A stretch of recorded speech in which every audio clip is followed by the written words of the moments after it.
हाँ जी साथियों, आप सभी का सरस्वती कंपटीशन क्लासेस पर बहुत बहुत स्वागत है।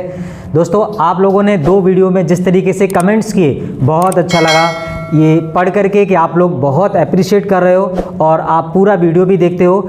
इसी खुशी में मैं तीसरा वीडियो भी लेके आया हूँ और ये दिल्ली पुलिस कांस्टेबल का ये आपका 7/12/2017 में आया हुआ पेपर है। तो आइए इसको डिस्कस करते हैं बहुत ही जल्दी से बिना फालतू डिस्कस किए हुए। तो क्वेश्चन हमारा ये है कि 30% और 10% की 2 क्रमिक डिस्काउंट, अगर 2 क्रमिक डिस्काउंट दी जाती है, आपका लगातार बट्टा दिया जाता है तो उसको एकल बट्टे के रूप में जब सेट करते हैं तो कितना होता है। तो इसका तरीका ये है कि अगर 30% का डिस्काउंट दिया जा रहा है तो आर्टिकल कितने में बेची जाएगी, 70% में बेची जाएगी। तो आप इसे 70/100 लिख लेंगे, ठीक है, इंटू का साइन लगाएंगे। अगला बट्टा कितना है, 10% है, तो आप 100 में से 10 माइनस करेंगे, ये आपको 90 मिलेगा, 90/100 हो जाएगा। आपको ये बात पता है कि जब भी एमआरपी से डिस्काउंट माइनस करते हैं तो आपको सेलिंग प्राइस मिलता है। ओके, तो ये ऊपर वाला आपका सेलिंग प्राइस होगा और नीचे ये आपका एमआरपी है, ठीक है। ओके, इसका क्या करेंगे हम लोग, 0 से 0 कैंसिल आउट कर देंगे, 9 7 63 हो जाएगा, यानी कि 63 और नीचे आपका 100 हो जाएगा। ओके, ये एसपी है, ये आपका एमआरपी है, दोनों का डिफरेंस आपका डिस्काउंट होगा। तो माइनस कर दीजिए, 10 में से 3 घटाओगे तो 7 बचेगा और 9 में से आपका 6 जाएगा तो 3। तो आप देख पा रहे हैं 37% आपका टोटल बट्टा हो जाता है, ठीक है। चलिए नेक्स्ट क्वेश्चन की तरफ चलते हैं। अगला क्वेश्चन ये देखिए आपके सामने स्क्रीन पर है। अगला क्वेश्चन ये है,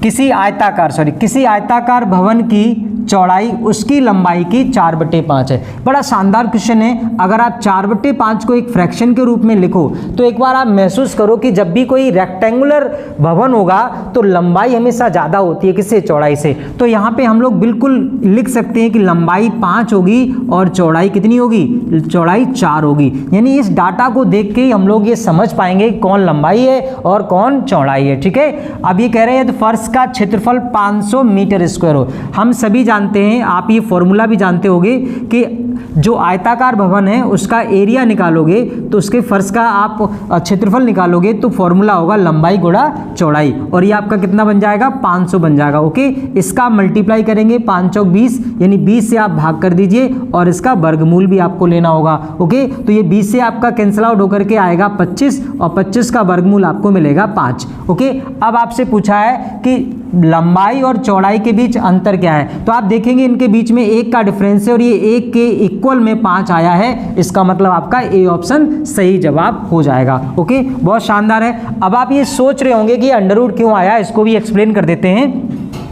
आपको ये पता है कि जब कोई चीज़ फ्रैक्शन में होती है तो उसे रेशियो में भी लिख सकते हैं, और रेशियो में जब आप लिखेंगे तो इसके लिए आपको एक प्रोपोर्शनल वैल्यू अज्यूम करनी पड़ेगी, मतलब 4x × 5x करना पड़ेगा और यहाँ से 4x और 5x का जब गुणा करेंगे तो ये आपका बनेगा 20x²। ओके, और x² से जब आप वर्ग हटाएंगे तो सामने वाले नंबर पे वर्गमूल आ जाएगा। ये कंसेप्ट है। तो मैं चाहूँगा कि आप इसको ना सीखते हुए आप डायरेक्ट क्वेश्चन को करना सीखें। ओके, चलिए तीसरा क्वेश्चन देखते हैं। तीसरा क्वेश्चन है हमारा, P तथा Q ने एक व्यापार 4:7 के रेशियो में स्टार्ट किया। देखिए, जब भी कोई पूंजी निवेश करता है, आपको यहाँ बता देते हैं, जब भी कोई पूंजी निवेश करता है उस पूंजी के साथ अगर टाइम का मल्टीप्लाई कर दिया जाए तो वो प्रॉफिट में कन्वर्ट हो जाता है। ओके, मतलब आपका कंसेप्ट होता है कि अगर इन्वेस्टमेंट का मल्टीप्लाई टाइम के साथ कर दिया जाए तो ये आपका प्रॉफिट बन जाता है। ओके, तो देखिए ये आपका इन्वेस्टमेंट है। क्वेश्चन ये है कि P ने 21 मंथ के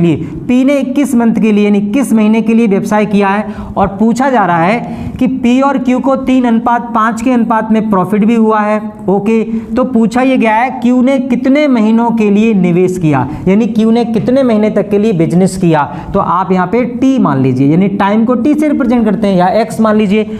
आपने जैसे ही इन्वेस्टमेंट में टाइम से इंटू किया वैसे ही आपका प्रॉफिट का रेशियो बन गया, मतलब ये रेशियो ये वाला इसके इक्वल होगा। ओके, अब आप करेंगे क्या, यहाँ पे पहले 7 से काट दीजिए, 7 या 21, यानी कि आपका 3 चौक 12 हो जाएगा। ओके, आप लिखेंगे 12/T और बराबर में लिख देंगे 3/5। 3 से भी काट देंगे, 3 चौके 12 और T का मान आ जाएगा T = 4 × 5 = 20, यानी T का मान 20 आया है। इसका मतलब क्यू ने 20 महीने के लिए बिजनेस किया है। ओके, आपका ये ऑप्शन सही जवाब हो जाएगा। बहुत शानदार क्वेश्चन है, मतलब ये यकीन मानिए कि दिल्ली पुलिस कांस्टेबल के जो 7/12/2017 में क्वेश्चन पूछे गए वो बहुत ही आसान क्वेश्चन थे। लेकिन दोस्तों आप धीरे धीरे जब आप 18, 19 और 20, 21, 22, 23 यानी अगर 22 तक के पेपर देखेंगे तो काफ़ी टफनेस आ गई क्वेश्चंस में, ठीक है। बट कोई नहीं, हम लोग धीरे धीरे सभी ईयर्स के क्वेश्चंस लगाएंगे और धीरे धीरे हम लोग कंप्लीट भी करेंगे। आइए क्वेश्चन देखते हैं। 2 नल है P और R, किसी टंकी को क्रम से 16 घंटे और 24 घंटे में भर सकते हैं। देखिए मेरे पास इसका ये लड्डू मेथड है, हम आपको बताते भी है जब पढ़ाते हैं, लड्डू मेथड के थ्रू सॉल्व करते हैं। PR ये 24 घंटे में भरता है ना, P 16 घंटे में और Q 24 घंटे में। ओके, और तीसरा वाला नल जो S है ना, वो क्या करता है, वो खाली करता है 48 घंटे में। क्या करता है, खाली करता है। तो हम लोग क्या करते हैं, जो खाली करने वाला नल होता है उसके सामने माइनस साइन लगा देते हैं। इससे ये पता चलता है कि ये खाली करता है, मतलब माइनस करना है। ओके, चलिए 16, 24 और 48 का हम लोग एलसीएम ले लेंगे। तो देखिए यहाँ पे 16 × 48, 24 दूनी 48, मतलब यहाँ पे 48 एलसीएम लिया जा सकता है। हम 16 का भाग करेंगे 48 में, 16 × 48, 24 दूनी 48 और 48 एकम 48। अब यहाँ पे कंसेप्ट ये है कि ये दोनों नल पानी भरेंगे तो 5 लीटर पानी आएगा और ये नल पानी वेस्ट कर देगा तो 4 लीटर पानी टैंक में बचेगा और ये सारी घटना 1 घंटे की होगी। ओके, 1 घंटे के अंदर ऐसा होगा कि भरने वाले नल 5 लीटर पानी भरेंगे और खाली करने वाला नल 1 लीटर पानी वेस्ट कर देगा।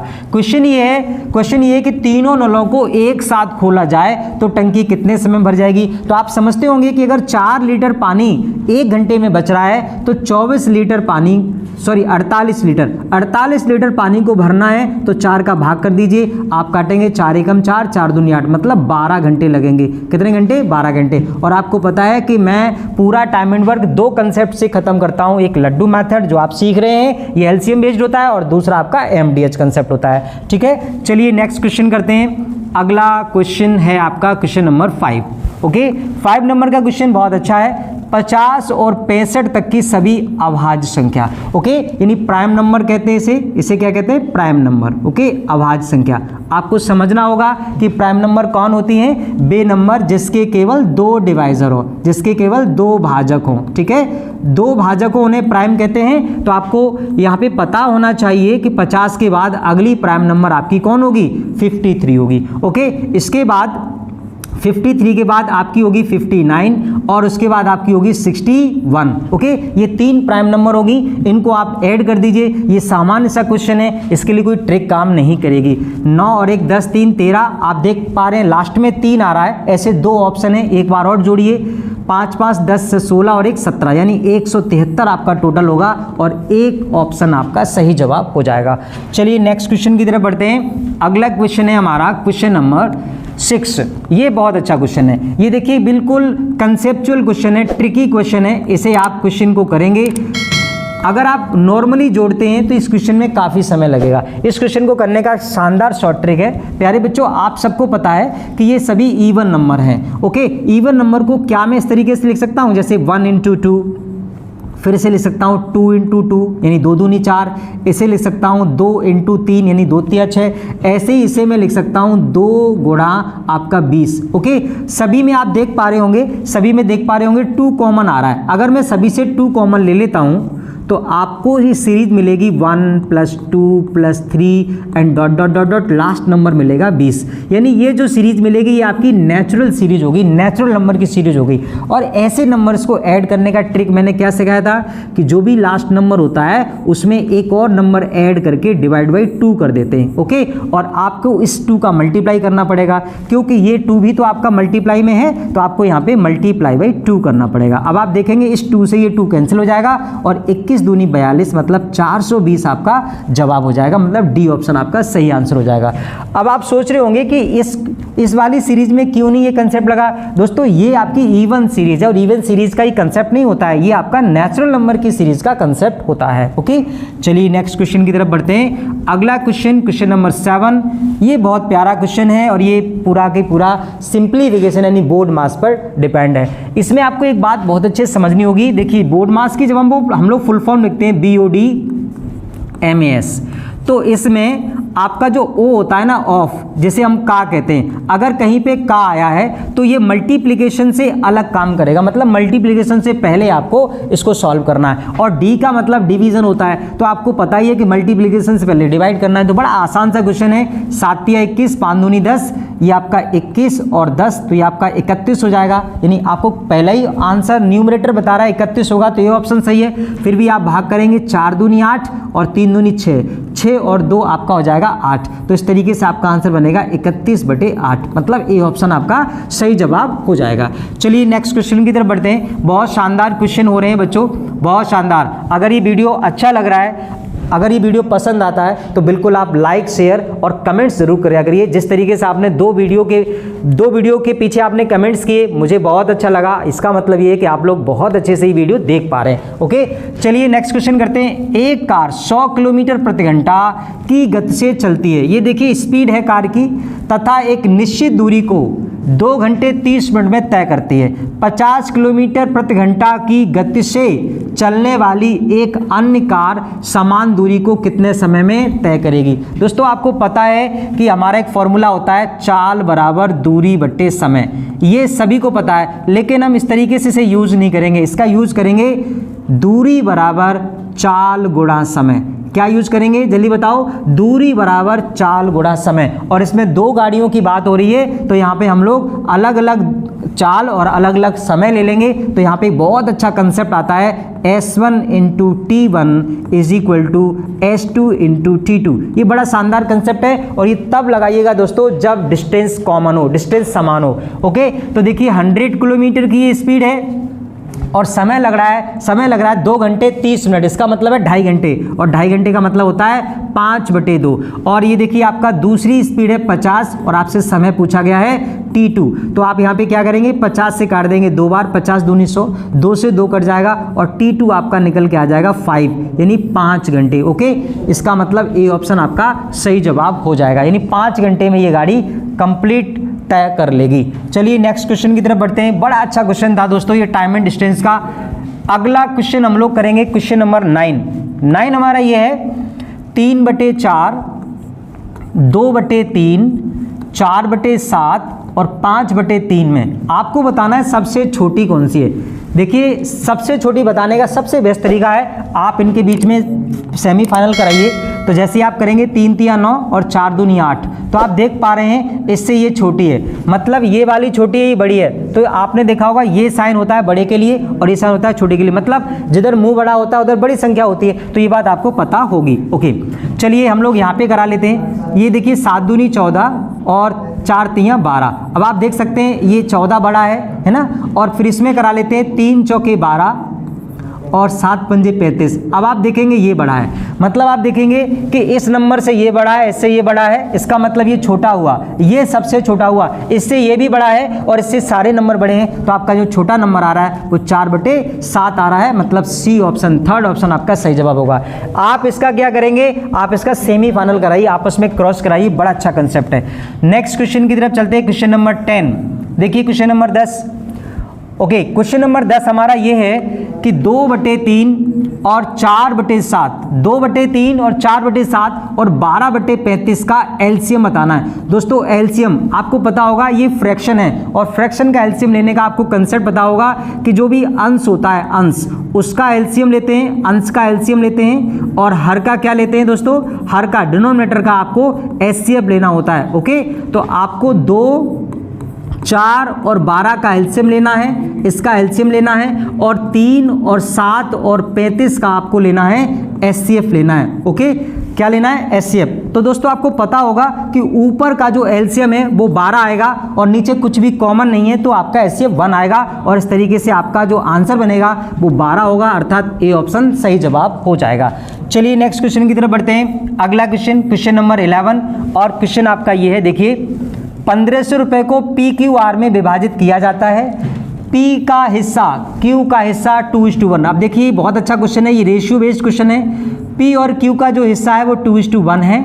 ओके, नेक्स्ट इन्होंने कहा है Q का हिस्सा, R का हिस्सा 4:1, मतलब आप Q और R के बीच में रेशियो लगा लेंगे 4:1। और आपको यहाँ पे मैंने कंसेप्ट सिखाया है 4:3, यहाँ पे 4:3 कंसेप्ट मैंने आपको क्या सिखाया कि जो इसके सामने वाली जगह है वो 1 से भर लीजिए और इसके सामने वाली जगह 4 से भर लीजिए और मल्टीप्लाई करिए, ये 8 आ जाएगा, ये 4 आ जाएगा और ये आपका 3 आ जाएगा। मतलब पी क्यू आर के ये हिस्से आ गए। हमारा क्वेश्चन ये है कि सभी के बीच में 1500 रुपये बांटने हैं, तो आप जोड़ दीजिए 8 4 12 और 3 15, मतलब 15 इज इक्वल टू 1500, 1500 यहाँ से कैंसिल आउट करेंगे तो 1 बराबर आ जाएगा 100। किसका ऐसा पूछा है, क्यू को कितनी राशि मिलेगी? अरे भैया 4 का मान निकालना है ना, तो 4 का मल्टीप्लाई कर दीजिए किसमें, 100 में, तो आपका आंसर आ जाएगा। अच्छा 15,000 अगर यहाँ पे होता है, देखिए यहाँ पे अगर 15,000 करते हैं ना हम लोग, तो ये 15,000 हो जाएगा, 1,000 हो जाएगा और यहाँ से आपका आंसर 4,000 आएगा। तो ये कोई दिक्कत वाली बात नहीं है। अगर वहाँ 15,000 होता है तो बिल्कुल डी ऑप्शन हमारा 4,000 होना चाहिए, और अगर वहाँ 1500 होता है तो एक जीरो अपन लोग कम कर लेंगे, 400 आंसर आ जाना चाहिए। ये हमारे आपकी समझ की बात है, टाइपिंग एरर है इसमें, ठीक है। चलिए कोई बात नहीं, लेकिन हम लोग का आंसर बिल्कुल सही आ रहा है।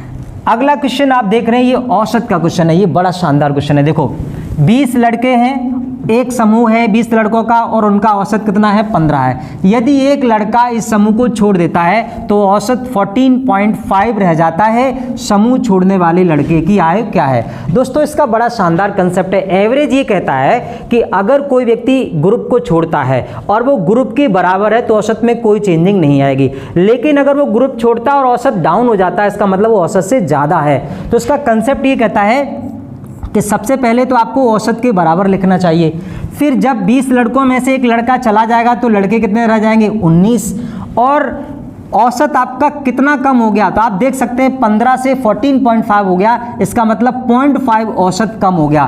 तो जो 0.5 औसत कम हुआ है वो इस लड़के की वजह से हुआ है, तो आप 19 में 0.5 का मल्टीप्लाई कर दीजिए। तो देखिए 15 और यहाँ से 19 पंजे 95, मतलब 9.5 आ जाएगा, 9 और 5 14, यानी कि 24.5। आप देख पा रहे होंगे ए ऑप्शन आपका सही जवाब है। जो लड़का गया है उसका एज या उस लड़के की एज कितनी है, 24.5 है। बड़ा अच्छा कंसेप्ट है, इसे एक बार आप वीडियो को रिकॉल करके देखिएगा। देखिए अगर कोई व्यक्ति औसत के बराबर जाता तो औसत में कोई चेंजिंग नहीं होती, इसका मतलब वो औसत से ज़्यादा जा रहा है, जब तो औसत कम हो रहा है। तो ज़्यादा जाने के लिए आपको प्लस लगाना है, और कितना ज़्यादा जा रहा है तो इसी ये पता लगाने के लिए औसत कितना कम हो रहा है, तो ओरिजिनल औसत से 0.5 कम हो रहा है, तो आप 19 में 0.5 का मल्टीप्लाई कर दीजिए। ये तो आपका कंसेप्ट है। अगर आपको इसे समझ नहीं आ रहा हो तो दोस्तों इसका बेसिक भी है। आप क्या करेंगे, पहले 20 बच्चों का 15 में गुणा करेंगे, 15 दूनी 30, यानी कि ये 300 हो जाएगा।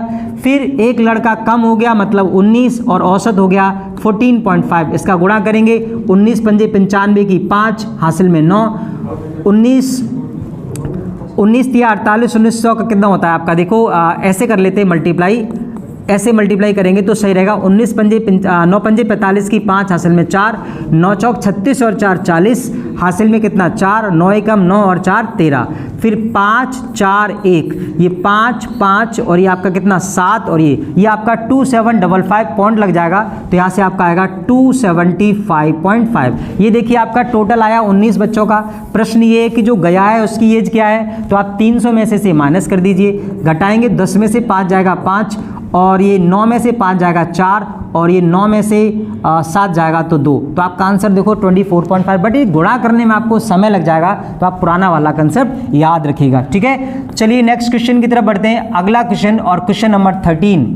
क्वेश्चन हमारा ये, कौन सी संख्या 100 के 80% से 30% कम है। देखो भैया 100 का 80% निकालोगे तो 80 निकलेगा, ये तो श्योर हो गया, और उसका अगर आप 30% निकालोगे तो ये देखिए 8 तिया 24, यानी कि 24 निकलेगा। इसका मतलब ये हुआ कि अगर 80 में से मैं 24 भी माइनस कर दूं तो आप देखेंगे 10 में से 4 जाएगा 6, और 7 में से 2 जाएगा 5, इसका मतलब वो नंबर आपकी 56 होनी चाहिए। तो 56 एक ऐसी नंबर है जो 100 के 80% से 30% कम है। मतलब सिंपल क्वेश्चन है, आप इसको सॉल्व करते जाइए और आपको आंसर मिल जाएगा। चलिए नेक्स्ट क्वेश्चन, क्वेश्चन नंबर 14 देखते हैं। 14 नंबर का क्वेश्चन है कि 13, 23 और इसी तरीके से 93 का मान क्या होगा। दोस्तों देखो ये जो नंबर्स आपको दिए गए हैं ये ज़्यादातर प्राइम भी हो सकते हैं और आपके नॉन प्राइम यानी कि कंपोजिट भी हो सकते हैं। तो ऐसे नंबर को ऐड करने का देखिए कोई कॉमन तो इसमें आ नहीं सकता, तो ये बड़ा सिंपल सा क्वेश्चन है। आप यूं ही अंदाज़ा लगा लो कि ये 13 से शुरू हुआ है, 13 और 23, तो ऐसे करके आप ऐड कर लो, 13 फिर 23 आएगा, फिर ये आपका 33 आएगा, फिर 43 आएगा, 43 आएगा, 53 आएगा, 63 आएगा, यहाँ से आपका 73 आएगा, 83 आएगा और 93 आएगा, है ना। तो 3 कितनी बार आया, 1 2 3 4 5 6 7 8 9, 3 निम 27, यानी लास्ट में 7 आना चाहिए। तो आप देख सकते हैं कहीं भी ऑप्शन में 7 नहीं है, तो बिना ऐड किए आप टिक लगा सकते हैं। ऐसे क्वेश्चन दिल्ली पुलिस वाले पेपर में बहुत देखे गए हैं जिसमें केवल यूनिट डिजिट देख करके आप आंसर दे सकते हैं। चलिए नेक्स्ट क्वेश्चन की तरफ बढ़ते हैं, और आज की सीरीज का ये लास्ट क्वेश्चन है, और ये क्वेश्चन भी सिंप्लीफिकेशन बेस्ड है।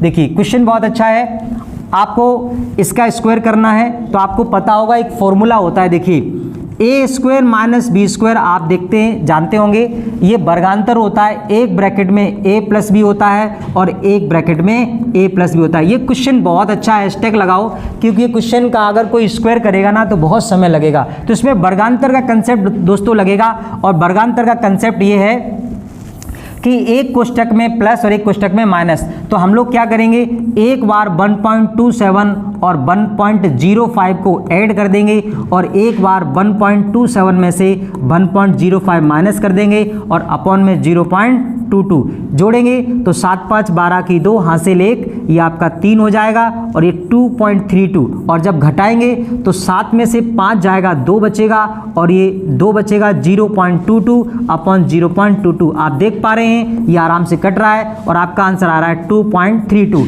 मतलब ये आपका आंसर हो जाएगा सी। तो देखा दोस्तों, हम लोगों ने 15 क्वेश्चंस का बड़े आसानी से सॉल्यूशन किया है। वीडियो कैसा लगा हमें कमेंट्स करके जरूर बताइएगा। आपके कमेंट्स करने से, लाइक शेयर करने से हमें मोटिवेशन मिलता है, तो अगर आप ये सब करते हैं तो मुझे बहुत अच्छा लगेगा। आइए दोस्तों, मिलते हैं हम लोग नेक्स्ट वीडियो में, तब तक के लिए थैंक यू वेरी मच।